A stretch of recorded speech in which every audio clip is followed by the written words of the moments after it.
बिस्मिल्लाहिर्रहमानिर्रहीम। अस्सलाम वालेकुम। मैं हूँ साइमा। तो सहरी स्पेशल में आज एक और मज़ेदार सी रेसिपी जो कि सबकी फेवरेट है वो मैं लेकर आई हूँ आपके लिए, जो कि है आलू का पराठा। अगर आप इसके आलू या इसका मटेरियल रात को ही तैयार करके रख देंगे तो आपको सहरी में प्रॉब्लम नहीं होगी। किसी एयर टाइट जार में डाल के रख दीजिएगा और सुबह उठते ही आप इसके पराठे बनाइएगा। तो देखिए किस तरह से बनते हैं। यहाँ से मैंने सबसे पहले आलू ले लिए हैं 2 से 3 मीडियम साइज़ के, उनको बॉईल कर लिया है। और आलू मैंने आपको बताया था हमेशा छील कर बॉईल कीजिएगा, क्योंकि इसका जो स्टार्च है वो फिर अंदर ही रहता है। अगर आप छिलके समेत करेंगे तो फिर आपको जब मैश करते वक्त काफ़ी प्रॉब्लम होगी, स्टिकी हो जाएंगे आपकी जो मटेरियल है। तो इसलिए मैंने छिलके उतार लिए। तो यहाँ देखिए कुछ मसाले ऐड करूँगी इसमें, सिंपल से हैं, आम घर में मौजूद होते हैं। इसमें तकरीबन 1 टीस्पून नमक है, 1 टीस्पून लाल मिर्च है, half tea spoon chaat masala है, 1 टीस्पून कुटा हुआ दरदरा मसाला है जिसमें सूखा धनिया, ज़ीरा, अजवाइन, सौंफ सबको भून के मैंने पीस लिया था, और हाफ़ टी स्पून काली मिर्च है और 1 पिंच खटाई पाउडर है, ये डाल दूंगी इसमें। और इसमें लहसुन अदरक ऑप्शनल है, मुझे क्योंकि पसंद है तो मैं थोड़ा सा ऐड करूँगी। अगर आप चाहें तो आप ना डालें। तकरीबन हाफ़ टी स्पून ये डाल दिया। थोड़ी सी हरी मिर्च, सब्ज़ प्याज और सब्ज़ धनिया, ये इसमें बहुत अच्छा लगता है, ये डाल देंगे। ये देखिए ये मेरे पास धनिया है, प्याज और धनिया डाल दिया इसमें इस तरीके से। बस जी, अब इसको अच्छे से हाथों की मदद से हम जितना मिक्स कर सकें उतना करेंगे।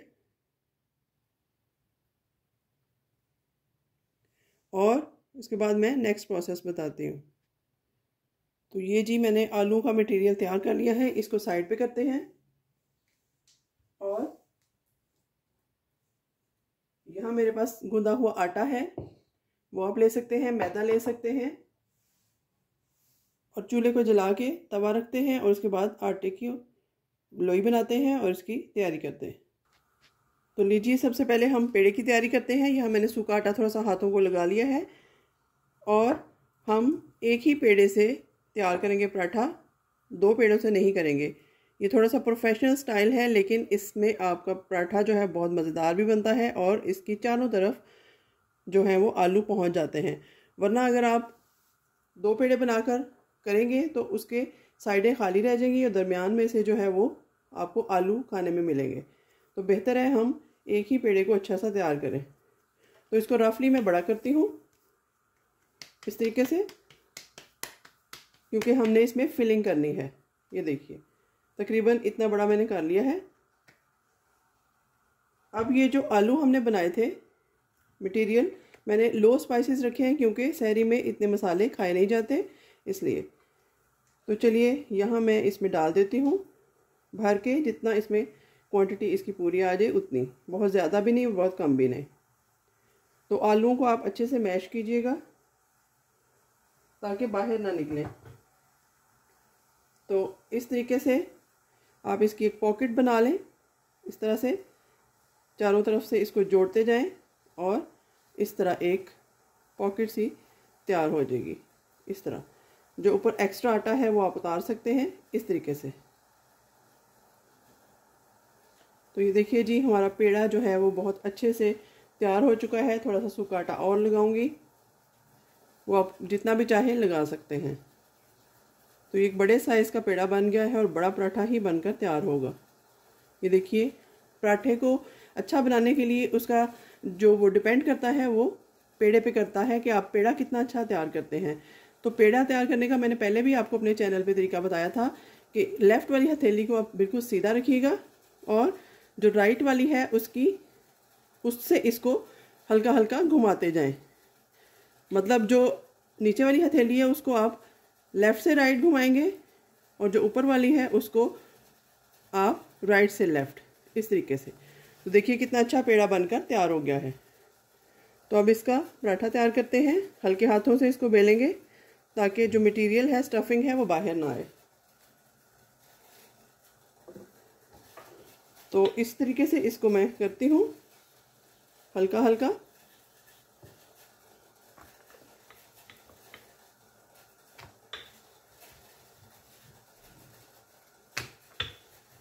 इस तरीके से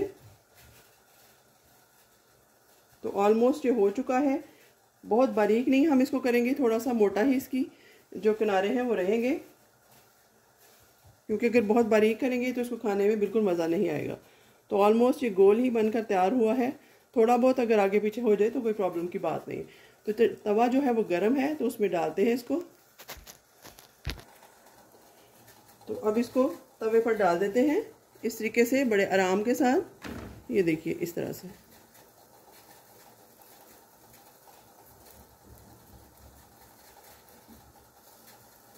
थोड़ा बहुत अगर साइडों से आगे पीछे हो जाए तो आप उसको बैलेंस भी कर सकते हैं। तो चलिए इसको जैसे ही ये एक साइड कुक होती है, इसी वक्त इसके ऊपर थोड़ा थोड़ा ऑयल साइडों पे लगाएंगे, ताकि हमारा जो पराठा है वो चिपके नहीं साइडों पे, और नीचे वाली साइड पे भी ऑयल चला जाए।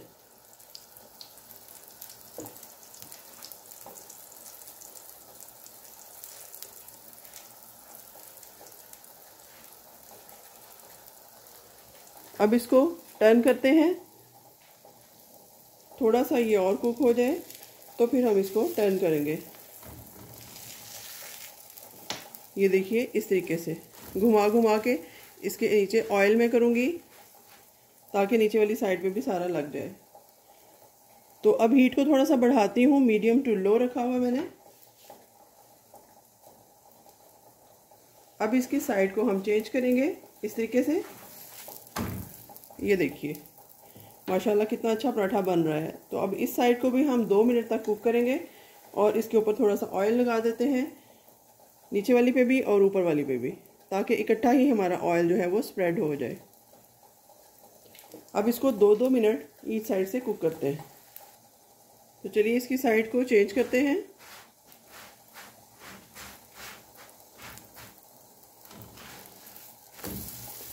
इस तरीके से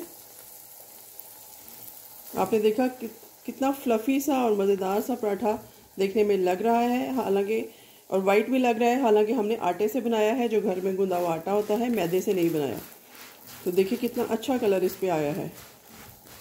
ये रेसिपी आप सहरी में ज़रूर ट्राई कीजिएगा, और फिर मुझे बताइएगा कि आपके पराठे कैसे बने। तो चलिए ये साइड भी कुक करके उसके बाद इसकी फ़ाइनल लुक मैं आपको दिखाती हूँ।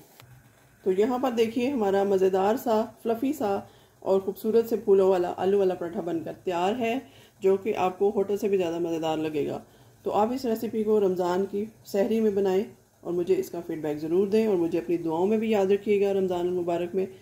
मिलते हैं किसी नई और अच्छी रेसिपी के साथ, तब तक के लिए अल्लाह हाफ़िज़।